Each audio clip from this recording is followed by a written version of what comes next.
할렐루야, 반갑습니다. 이제 정말 완연한 봄이 된 것 같습니다. 저희 이성수 목사님이나 제가 요즘에 감기가 걸려서 고생하고 있는데 또 봄 기운이 와서 감기도 금방 나을 것 같습니다. 여러분 감기 조심하시고 날마다 하나님 앞에서 승리하는 삶을 사시기를 바랍니다. 우리가 만나는 성경의 인물들 중에서 가장 매력적이고 또한 다방면에 재능을 보이는 사람을 들라면 여러분들은 누구를 뽑으시겠습니까? 아마 대부분 다윗이란 인물을 가장 먼저 떠올리지 않을까 생각합니다. 사실 다윗은 하나님이 들어 쓰시기 전까지는 들판에서 양떼를 치던 그저 평범한 목동에 불과했습니다. 하지만 하나님의 부르심을 받은 이후로 그는 하나님이 인정하는 사람으로서 많은 사람들의 기억 속에 남아 있습니다. 블레셋과의 싸움에서는 물맷돌 하나로 거인 골리앗을 무너뜨린 위대한 전사의 모습을 보여준 반면에 시편의 시들을 통해서는 너무나도 아름다운 글로 하나님의 마음을 움직이고 또 사람들의 마음을 감동케 하는 시인으로서의 역량을 마음껏 발휘하기도 했습니다. 하지만 제 개인적으로 다윗하면 가장 먼저 떠오르는 단어가 있습니다. 바로 찬양하는 사람입니다. 그야말로 다윗은 못하는 게 없는 팔방미인이었던 것 같습니다. 이 찬양하는 사람 다윗에 대해서 가장 잘 묘사하고 있는 본문이 바로 오늘 우리가 읽은 본문입니다. 오늘 본문을 보면 여호와의 영이 사울에게서 떠나고 여호와께서 부리시는 악령이 그를 번뇌하게 한지라라고 기록하며 찬양하는 사람 다윗과 악한 영에 시달리는 사울을 대조하면서 이야기를 시작하고 있습니다. 그런데 재미있는 사실은 본문 이전인 13절을 보면 사무엘이 이새의 아들들 중에 막내 아들이었던 다윗에게 기름을 붓자 그날 이후로 다윗이 여호와의 영에게 크게 감동되었다라고 묘사하고 있는 것을 보게 됩니다. 다윗은 여호와의 영이 충만하게 감동되고 또 사울은 여호와의 영이 떠나서 여호와의 부리신 악령에 사로잡혀 있으니 앞으로 이 두 사람에게 어떠한 일이 벌어질지에 대한 궁금증을 더하게 만드는 그런 본문입니다. 사울 또한 하나님 앞에 부름 받았을 때는 여호와의 영이 충만하여서 예언도 했던 그런 사람이었습니다. 또 이스라엘의 왕이 되어서 나가는 전쟁마다 승리를 했습니다. 하나님께서 늘 함께 하셨기 때문에 그렇죠. 하지만 사울은 점점 초심을 잃어가고 세상과 타협하며 하나님의 말씀에 불순종함으로 하나님과 상관없는 삶을 살아갔으며 결국에는 악령에 사로잡히는 불쌍한 신세가 되었습니다. 사울의 악령에 시달려 괴로워하는 모습을 안타까운 마음으로 바라보던 신하들은 수금을 타는 한 소년을 생각해내었습니다. 사울이 악한 영이 들어 괴로워할 때 그의 신하들이 수금을 타는 사람을 생각해내었다는 것은 아마 당시 사회에도 요즘처럼 음악 치료가 보편화되었던 건 아닌가 하는 추정을 하게 됩니다. 악령이 들어서 괴로워하던 사울을 위해 음악 치료의 일환으로 수금을 타는 소년을 찾던 중 그 자리에 있던 한 소년이 이렇게 말합니다. 왕이여, 내가 베들레헴 이새의 아들을 본즉 수금을 탈 줄 알고 용기와 무용과 구변이 있는 준수한 자라. 여호와께서 그와 함께 계시더이다. 지금 이 소년의 말송에는 다윗이라는 인물이 어떤 인물인지에 대해서 너무나도 잘 묘사되어 있습니다. 다윗은 먼저 수금을 타는 음악가였습니다. 동시에 용기와 무용이 있는 싸움에 능한 전사이기도 했습니다. 그리고 구변이 있어서 정치가로서의 역량도 충분히 가지고 있는 그런 다재다능한 소년이었습니다. 그런데 그 무엇보다도 더 중요한 사실이 있는데요. 그것이 무엇일까요?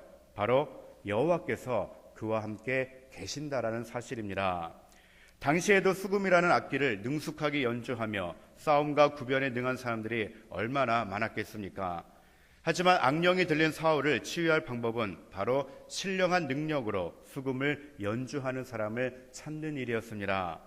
그런 면에서 하나님과 함께하는 소년 다윗이야말로 악령에 사로잡힌 사울을 치유할 음악 치료자로서 적격자였던 겁니다.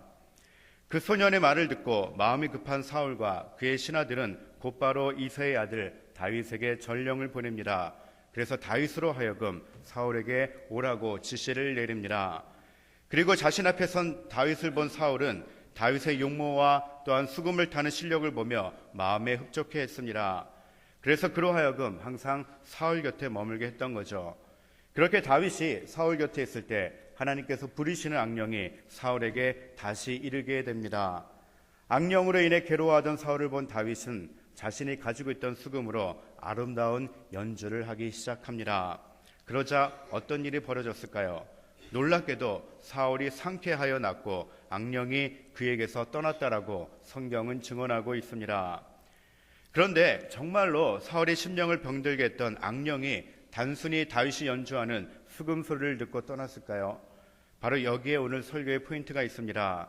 다윗의 연주에는 어떤 힘이 있었냐면 바로 하나님의 치유의 영이 함께 임하는 그런 능력이 있었기 때문에 가능한 일이었습니다. 다윗의 연주에는 하나님이 인지하신가 하나님의 치유의 영이 함께 있었습니다.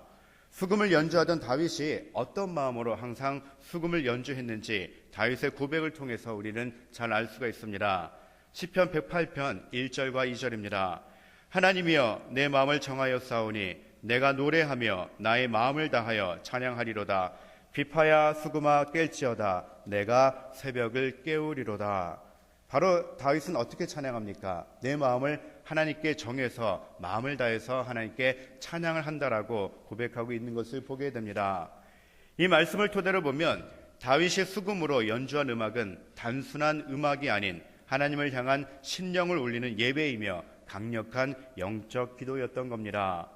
그리고 하나님은 수금을 통해 드리는 다윗의 간절한 찬양과 기도에 기꺼이 응답해 주신 것입니다. 하나님은 수금을 통해 드리는 다윗의 간절한 찬양과 기도를 날마다 듣기를 원하셨습니다. 그래서 그 음악 가운데, 그 기도 가운데 하나님께서 항상 응답해 주시기를 기뻐하셨던 것이죠. 이후로도 악한 영이 사울을 괴롭힐 때마다 다윗은 수금을 연주해서 그를 치료해 줍니다. 하지만 시간이 흐른 후 다윗이 평소와 마찬가지로 수금 연주를 하고 있음에도 사울 왕의 광기는 안정되지 않았습니다. 오히려 다윗을 향해 창을 2번씩이나 던져 죽이려 하는 사건도 일어나게 됩니다. 이는 사무엘상 18장 10절 이하와 19장 9절 이하에 기록되어 있는데요.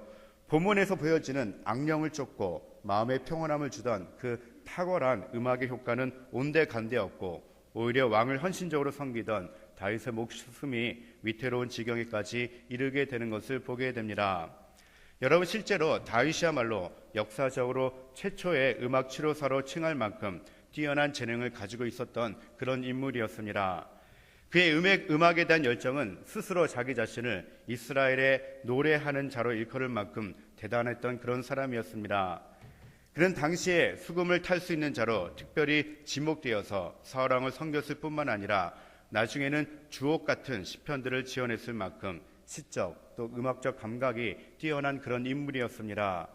또한 그는 어려서부터 목동으로서 일하면서 자연을 가까이 하며 하나님과 나눈 깊은 교제와 또 양을 돌보면서 다져진 헌신적인 목자의 영성이 있었기 때문에 그의 음악적 표현력에 깊이를 분명히 더했을 겁니다.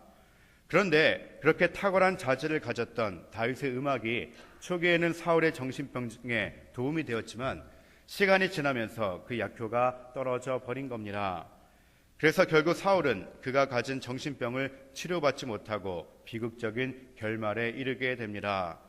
우리는 여기서 왜 다윗이 연주한 음악이 이후에는 계속 효과가 없었을까 생각해 볼 필요가 있습니다. 성경이 그 이유를 명확하게 설명해 주고 있는데요. 바로 하나님의 영이 사울 왕 곁을 떠났기 때문에 그렇습니다. 아무리 다윗의 연주가 뛰어난 연주더라도 하나님의 영이 이미 사울 곁을 떠났기 때문에 그 연주가 사울 왕의 광기를 없애는데 효과가 일어나지 못했던 것입니다. 그의 불순종과 죄로부터 돌이키지 아니하는 태도 때문에 그는 하나님으로부터 버림을 받게 되었습니다. 그래서 아무리 다윗의 탁월한 수금 연주에도 사울은 지속적인 치유를 받을 수 없었던 거죠. 이 말씀을 토대로 보면 진정한 치료는 오직 하나님으로부터 오며 하나님이 모든 치유의 근원이 되심을 우리에게 분명하게 교훈하고 있는 것을 보게 됩니다. 음악이 사람의 병을 치료하는데 훌륭한 도구가 될 수는 있습니다. 하지만 그것을 가능하게 만드는 치료의 주체는 바로 만유의 주가 되시는 하나님이심을 우리는 꼭 기억해야 합니다. 오늘 수금으로 악령이 들린 사울 왕을 치유하는 이 이야기를 통해서 하나님이 임재하시는 찬양의 힘이 얼마나 큰지, 그리고 그 찬양을 담당하는 사람들이 얼마나 축복받은 삶을 살고 있는지에 대해서 다시 한번 깊이 상고해 보았으면 합니다. 여러분, 구약 성경을 보면 하나님을 찬양하는 일은 아무나 할 수 없는 아주 구별된 특별한 직분이었습니다. 모세가 성막을 짓고 그곳에서 예배할 때도 레위 사람들로 하여금 구별하여서 하나님을 찬양하는 일을 맡겼고, 또 본격적으로 성소에서 노래가 사용되기 시작했던 다윗 시대 때에는 레위 족속의 족장을 통해서 노래하는 사람들 또는 연주하는 사람들을 세우고 따로 예배를 위해서 준비하도록 만들었습니다. 이처럼 예배에서 하나님을 찬양하는 사람들은 하나님이 구별하여 선택하신 아주 특별한 직책을 가진 사람들입니다.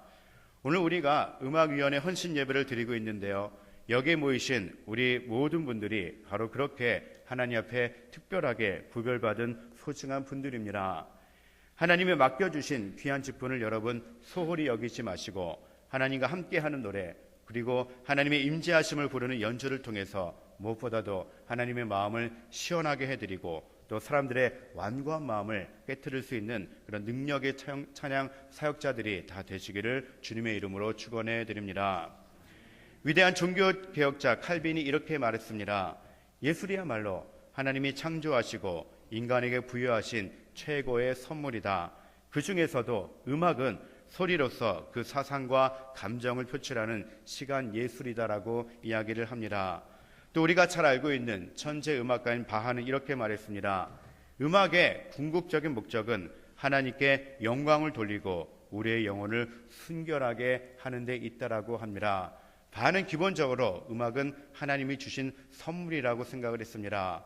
그래서 음악은 무조건 하나님께 영광을 돌리고 또 그 영광 돌리는 그 음악을 통하여서 사람들의 마음을 치유하고 순결하게 만드는 데 목적이 있다라고 이야기를 한 것입니다. 우리 음악위원회에 속한 분들은 다른 성도님들보다 음악적인 열정과 재능을 더 많이 가지고 있는 분들입니다. 하지만 여러분, 재능과 열정만으로는 하나님이 기뻐하시는 찬양, 또 사람을 치유하시는 찬양이 흘러나올 수가 없습니다.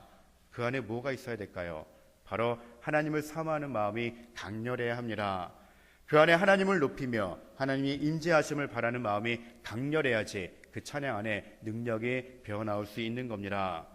그래서 나의 실력을 뽐내는 노래가 아닌 하나님의 영에 감동되어서 은혜의 찬양이 흘러나올 수 있도록 우리는 그 역할을 감당할 수 있어야 합니다.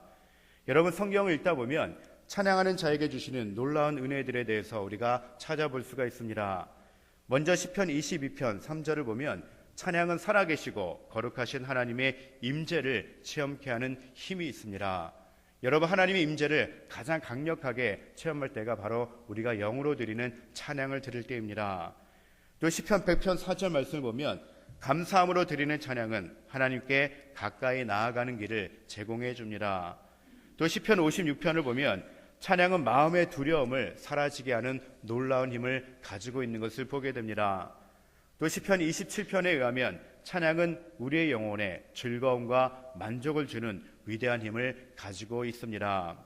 그리고 마지막으로 사도행전 16장을 보면 찬양에는 우리의 모든 환경의 사슬에서 해방시키며 우리의 모든 막힌 것을 여는 힘을 가지고 있는 것을 보게 됩니다. 여러분, 우리가 세상을 사는 동안 얼마나 많은 고난과 얼마나 많은 어려움이 우리 앞에 도전해 오는지 모릅니다. 때로는 밀물과 썰물처럼 이제는 사라졌다 싶으면 또다시 어려움과 고난이 다시 우리에게 닥쳐오기도 합니다. 혹은 끊임없이 이어지는 산맥처럼 산 넘어 산인 경우도 참 많이 있습니다. 그러나 우리가 찬송을 부르며 주님과 동행하면 주님께서 우리를 도와주십니다. 우리의 삶에서 분명히 승리의 역사가 나타납니다. 여러분, 사도행전 16장 16절 이하를 보면 바울과 실라의 이야기가 나옵니다. 바울 일행이 빌립보에서 전도할 때입니다. 귀신이 들려서 점을 하는 불쌍한 여인이 있었는데 그를 예수님의 이름으로 그녀에게서 귀신을 쫓아내고 그녀를 온전하게 회복시켜 주었습니다. 그런데 그 일로 인해서 바울과 실라는 빌립보 감옥에 갇히게 됩니다. 매를 맞고 손발이 묶인 채 깊은 톡을 감옥에 그들은 갇히게 되어버린 거죠. 그런데 바울과 실라는 밤중에 일어나서 기도하며 하나님께 찬양을 드렸습니다. 많은 신학자들이 말하기를 이 밤중은 바로 바울과 실라가 매를 맞고 기절을 했다가 다시 깨어난 시간이라고 합니다. 즉 이들은 정신이 들자마자 자신들이 주어진 환경이나 또 그런 형편 때문에 낙심한 것이 아니라 하나님께 기도를 드리고 간절히 하나님 앞에 찬양을 드릴 수 있었던 겁니다. 바로 그때 그들이 하나님 앞에 찬양을 드릴 때 놀라운 일이 일어났습니다. 여러분 어떤 일이 일어났는지 잘 아시죠? 사도행전 16장 25절과 26절에 이렇게 기록하고 있습니다. 한밤중에 바울과 실라가 기도하고 하나님을 찬송하며 죄수들이 듣더라.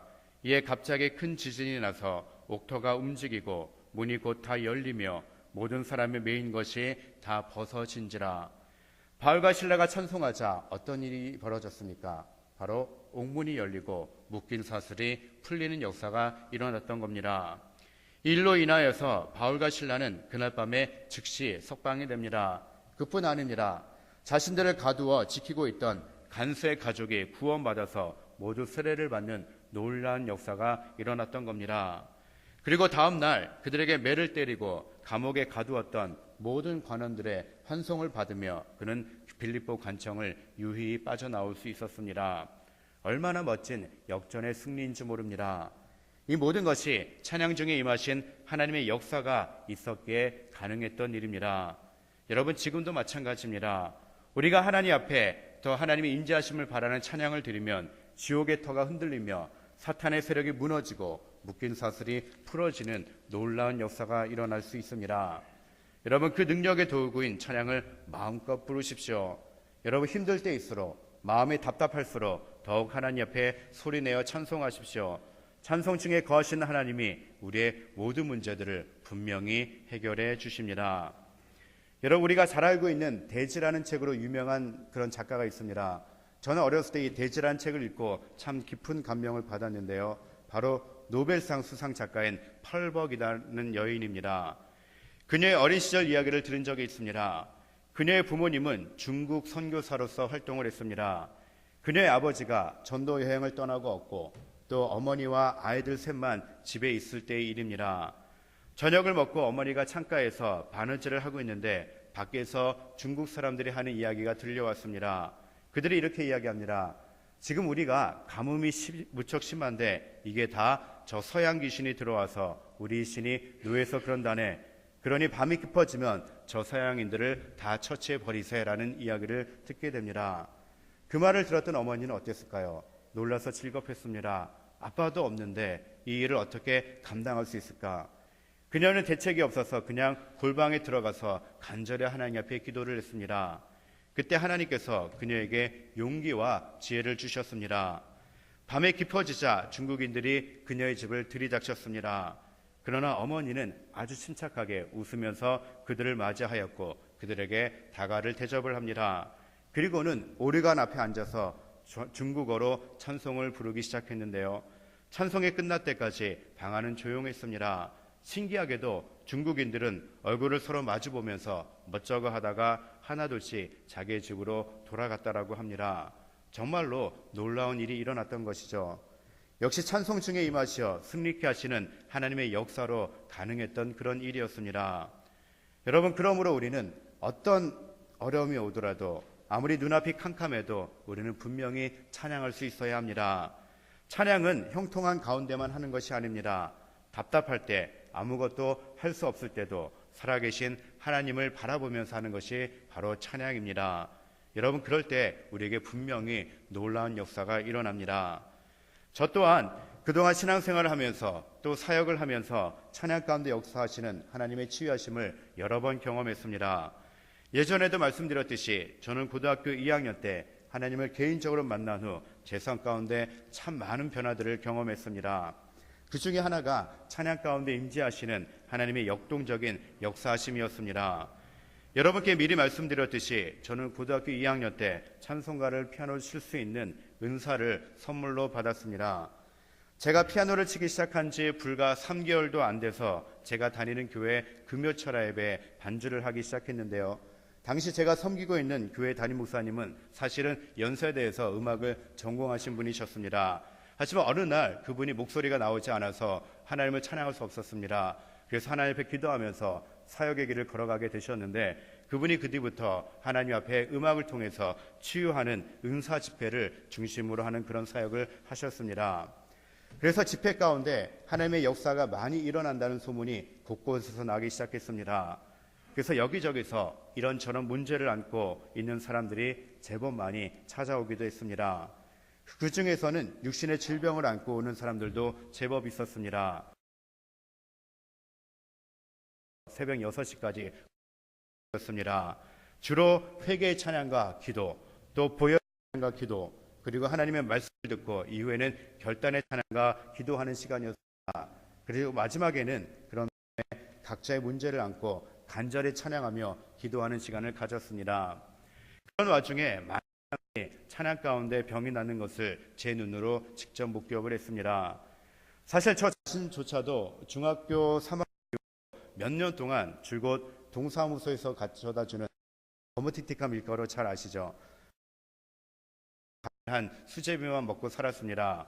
그러다 보니 위가 상할 대로 상해서 통증이 너무 심해서 특히 밤에는 잠도 잘 못 잘 정도로 괴로워 있었습니다. 그런데 제가 금요 철야기도에 반주를 하게 되면서 언제부턴가 신기하게도 위의 통증이 사라진 겁니다. 바로 찬양 가운데 하나님이 당시 목사님은 전국을 돌아다니면서 1년에 2번 꼴은 치유 부흥성회를 다녔는데요. 부흥회를 다닐 때마다 항상 저를 반주자로 동석해 가셨습니다. 집회를 다니면서 목사님과 저는 단 한 번도 예배 콘티를 함께 짜본 적이 없습니다.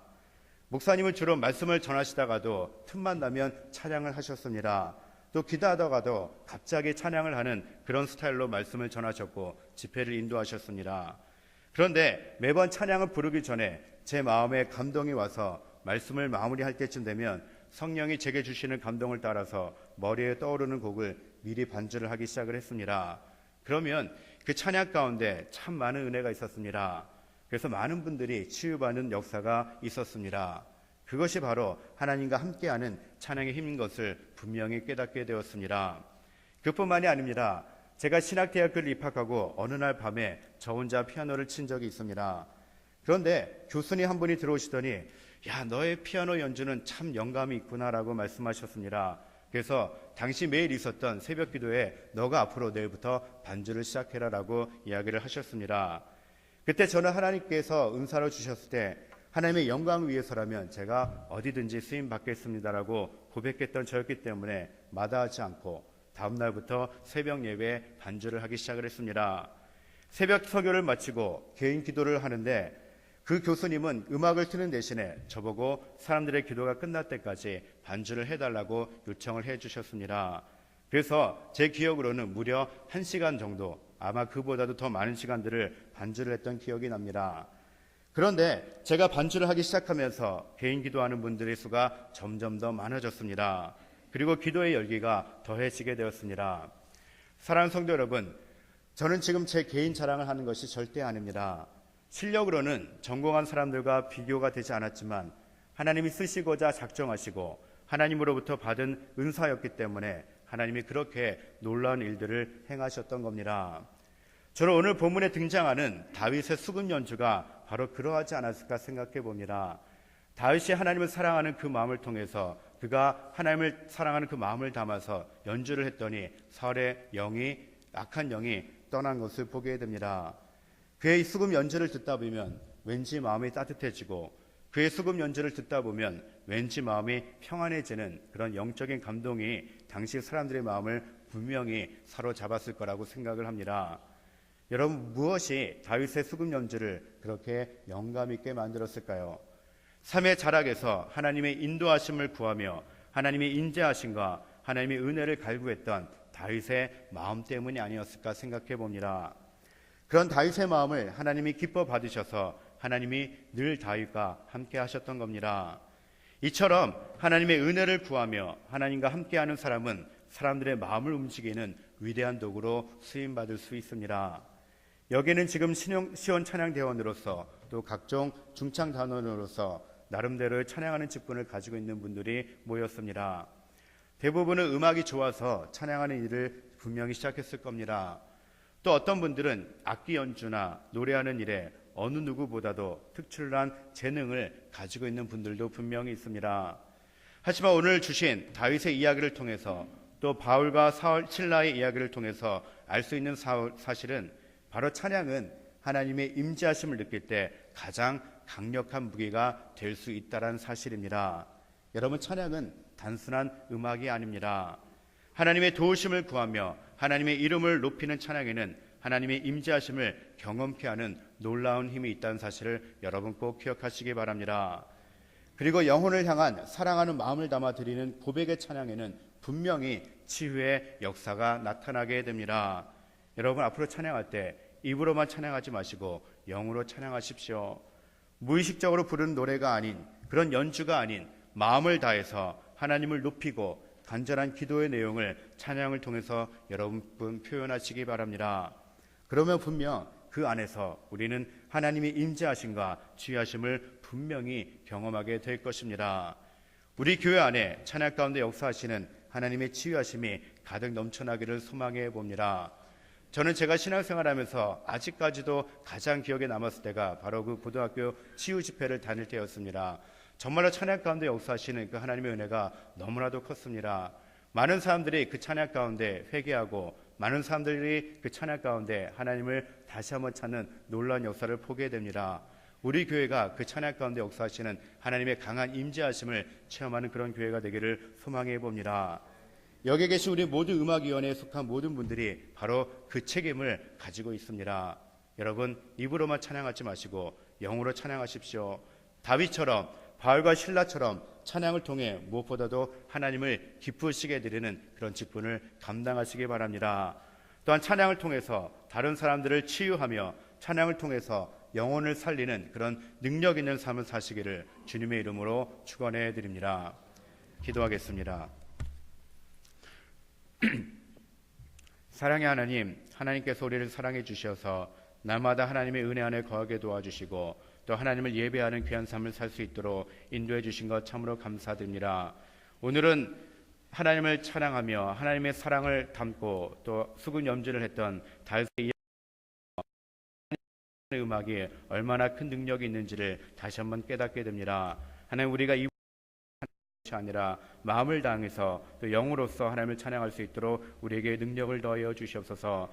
찬양 가운데 하나님의 능력이 함께 임할 수 있는 능력 있는 삶을 살 수 있도록 인도하여 주시옵소서. 우리가 드리는 찬양의 고백 없어서 특별히 오늘은 음악위원회 헌신 예배로 드려집니다. 시원 찬양제로서 각종 충창 단원으로서 하나님을 찬양하는 귀한 직분을 감당하는 가운데 있습니다. 하나님, 우리가 무엇보다도 찬양의 능력을 깨닫게 도와주시고 그 찬양의 능력을 우리가 소망하며 그 능력을 의지함으로 말미암아 하나님 앞에 귀하게 쓰임받을 수 있도록 도와주시고 예배를 살리며 하나님의 마음을 기쁘시게 드리고 사람의 치유를 할 수 있는 그런 능력을 우리에게 허락하여 주시옵소서. 앞으로 우리 삶 가운데 찬양 가운데 역사하시는 하나님의 능력을 더욱더 깊이 경험하길